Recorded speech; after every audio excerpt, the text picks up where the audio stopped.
موت پہ رشتے ٹوٹ جاتے. میرے نبی نے اس دن بھی اپنے رشتے کو نہیں توڑا.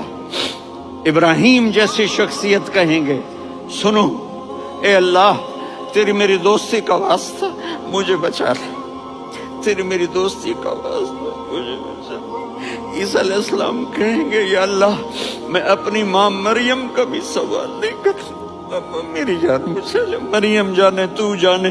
اور میرا نبی کہے یا اللہ میری امت کو بچا لے. کون سی امت نے ساری زندگی اس کا مذاق اڑایا.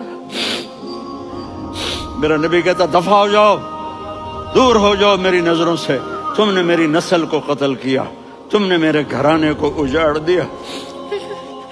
سب بلا یہ نہیں کہیں گے یا اللہ میری امت کے نیکوں کو بچا لے, میری امت کے متقی, میری امت کی رابعہ بصری جنید بغدادی کو بچا. نہیں یا اللہ ساری امت کو میری جھولی میں ڈال دے, ساری امت کو میری جھولی میں ڈال. یہاں اللہ کہے گا وَلَسَوْفَ اپنے والدین کی عزت کرو. یہاں کا بڑھاپا بڑا خوفناک ہے کہ اولادیں چھوڑ جاتی ہیں اور ماں باپ ٹوائلٹ جانے سے بھی عاجز ہوتے ہیں. اپنی ماں کی دعا لو, اپنے باپ کی دعا لو. میرے نبی نے فرمایا تیرا باپ تیری جنت کا سب سے بڑا دروازہ ہے. اگر تو نے باپ کو ناراض کر کے موت پائی تو تیرے لیے جنت کا دروازہ کھل نہ سکے گا. یہ باپ کا مقام ہے.